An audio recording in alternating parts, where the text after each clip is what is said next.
anytime there's a Hispanic or black character in a movie or a show, it is completely centered around that culture, and there's no other aspect of anything else. It's like, okay, he happens to be Hispanic. Does every single aspect of his life have to be tacos? Yes. Literally in the beginning, he's getting back from college. They're like, let's go get tacos. And then they walk into their house, and she's like, that's where Mama told us how to make salsa. Isn't the guy? Like, isn't the name of his? The name of his truck is Taco. It's the taco. How much you pay for that taco? Hey, yo, you know this, boy. He's got his free taco. Nerdrotic.com. And I don't know if we want to put up spoilers, but I can share them because they're pretty darn hilarious. Nobody cares. Just Chad, if you've seen a superhero movie before, then there's no spoilers. They just take pieces of other superhero movies. If you've seen Shaquille O'Neal in Steel, you've seen this film. Pretty much. I do think there's some stuff that, hey, I love the fact that they made a family-centered movie. I enjoyed that as well. How important family was and how they stuck together. Like, I think that was a great aspect of this. One of the few great aspects of the movie that it was really centered on family. I like the fact that there was a love interest and it wasn't like she was shutting him down or whatever. Yeah. You know, I like that. That's kind of back to traditional, some storytelling that we don't fucking get. But it just is not enough to make up for a lot of the big problems. Oh, exactly. Like, because I enjoyed the family aspect too. The problem is I found the family so bloody annoying. Yeah. Yes. It was just like, come on. And that uncle, like, when they take the truck and he like passes out, I'm just like, am I watching like a cartoon? Like, this is ridiculous in the extreme. They're all caricatures. At the end, the uncle got blown up and then was fine. Yeah. Well, you never really saw it. You just like saw that everything collapsed. No, that's true, right? We did see the missile going that far away from him. We saw him go, exploding, causing an unbelievable amount of devastation. And then 2 minutes later, We're tough people. No, Mexicans are sneaky, dude. Come on. I'm not sure how much credit I want to give them for the whole family stuff and even the relationship stuff. They're very self-aware of that. They knew going into this, like, this is going to be celebrated for its family message. And what do they have to show for it other than, like, family's good? I like family. And then they had the fucking stupid Carapax guy being like, your weakness is liking family. You're wrong. Crap. If we're picking worst things of the movie, Susan Sarandon, for me, was the absolute worst actor in the entire thing. She phoned that thing in so hard. Dude. She was basically playing Hillary Clinton. She was. Evil, yes. Except she likes Hillary Clinton. But, yeah, no, Jenny Cord, the actress played Jenny Cord. She was terrible. She was freaking awful. She was also Brazilian, and I couldn't tell if they were trying to have her have an accent or not. My dad was never able to unlock the scarab, so instead he built his own tech. I didn't think it was the worst movie I'd ever seen. It was very mid, if anything. Boo. Everything was as cookie cutter as you could possibly think. Even the cultural stuff was like checking every single Hispanic box. I thought it was great where he had the one sword and then he had the other sword. And then she went, you can create anything. We went, let's make one sword out of the... Wait. There was a bigger sword. It was a little bigger, It was like Cloud's. It was Cloud's sword, right? It was the Buster sword. Yeah, it looked like a Buster sword. I don't mind like somebody like that who's like they didn't show him ever playing video games or anything. That's one of the problems, right? Yeah. Like if they had showed that he was like a gamer or whatever. Controller on his side table. Yeah, exactly. Right next to the salsa. That's all you need. If they had shown, that would have made a little more sense. But I could believe that like a 23-year-old kid would make something like that. That was, I get it. And it was cool for the moment. Right on. I have a lot of thoughts and feelings on Blue Beetle. Most of which, was just the unnecessary, gratuitous racism, and I'm like, either these people have never worked in corporate America, or they're willingly just trying to make a point on purpose. Like a really good example is when, and I'm going to say Miguel from Cobra Kai because I just keep forgetting his real name. Yeah. Cobra Kai guy, very likable, basically carries the whole film. There was a moment where he's in a jacket and a tie, and he's going in for his interview. He's going in basically to meet Jenny Cord at the big fancy Cord building. And the receptionist looks at this guy with his hair, his hair combed, jacket Ivy and League tie, jacket. and goes, deliveries are downstairs, which would never fucking happen. I've been a receptionist like basically every job I've ever had. You would never say that. It's just like intentionally racist. Like, oh, because this guy is tan, and has no deliveries. Clearly, he's here for deliveries. It was really kind of unbelievable the way they would sort of force the racism in. Right. And I agree with somebody else said it before. His family fucking sucks. Even when they're dropping him off for like the biggest interview of his life, they're fucking honking the taco horn. They're yelling, they're screaming, and everybody's like buttoned up and it's professional. And it's like, this is just like, I'm like, telling him that they're all scum. The people in the company are all scum and shit. I mean, George Lopez, in my opinion, had some of the most like cringy, racist lines in the whole movie. And I don't know if that's because of how it was written or because George Lopez is a comedian and he kind of was like, have you ever watched the George Lopez show? No. I don't know if that's because he brought a little something extra to it, but like the whole Batman is a fascist. Like he said a lot of dumb things, and like we learn out of absolutely nowhere that he's this technical genius. Like we're supposed to just be like, oh, of course he's a tech genius. Like, isn't every Hispanic uncle a tech genius? Here's the thing: is they threw everything possible to make you care for this family. And I'm somebody who it doesn't take very much for me to cry at movies. Like if you hit all those buttons, like I'm gonna cry. Like I can't control it. And it's like the dad had cardiac arrest. Girl. The dad died. The house was they did a Hawaiian forest fire on the house, aka they firebombed it.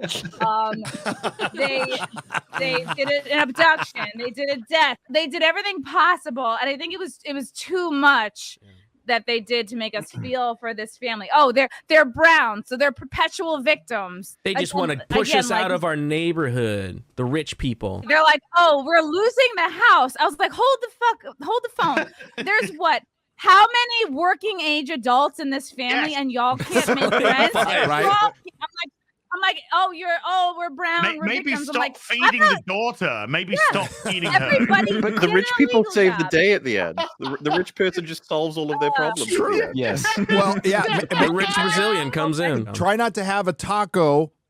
I'm sorry, your truck that has about $10,000 of add-ons on a $2,000 truck. That's just a thought. Yeah. I saw a lot of similarities between like the Tony Stark tech that he gave to Peter Parker.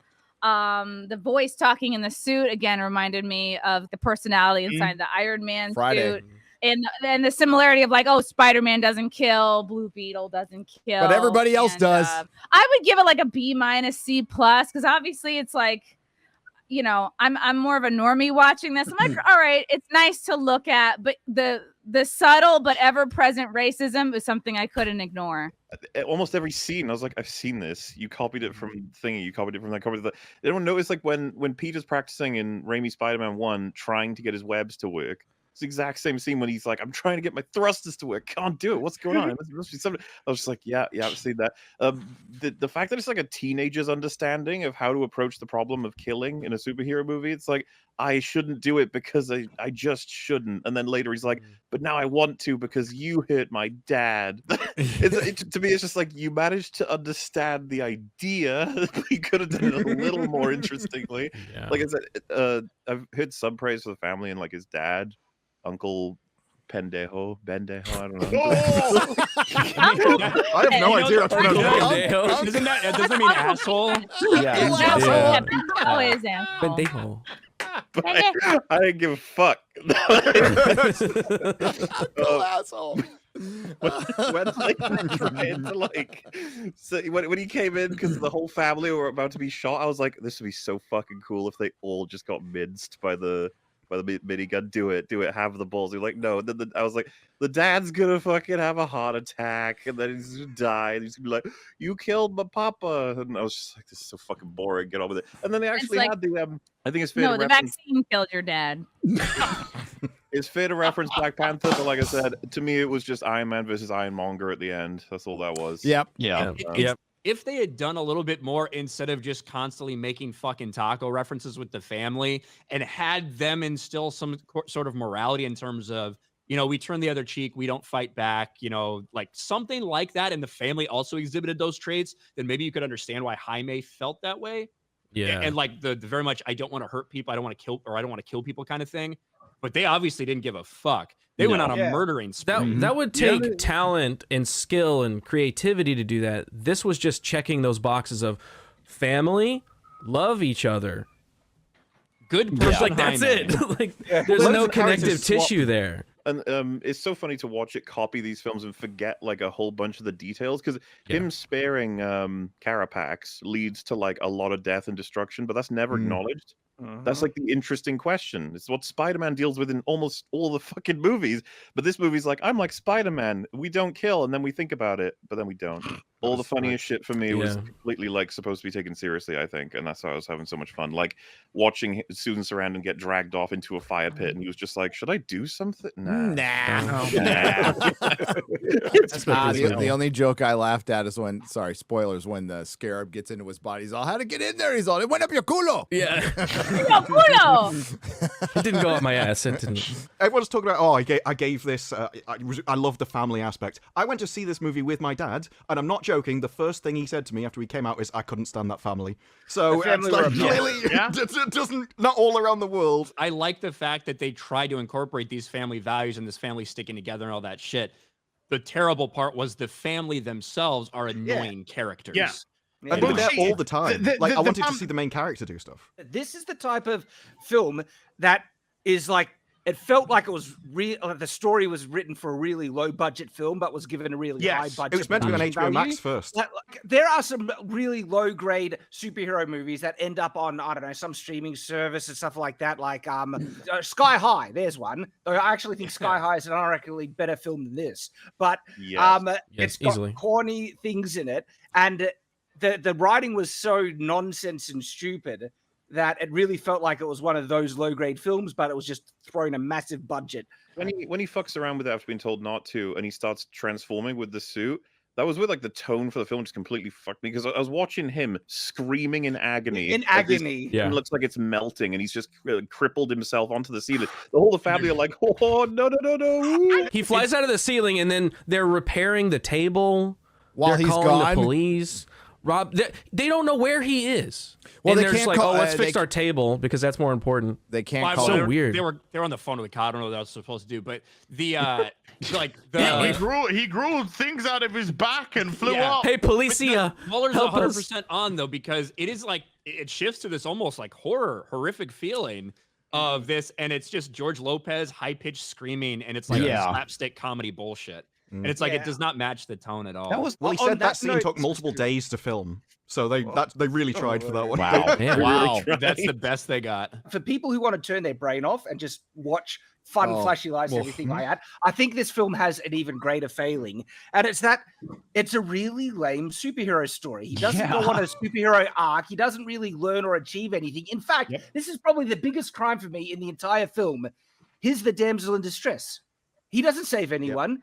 He is the one that needs to get saved by his family. What about how Blue Beetle essentially killed his father?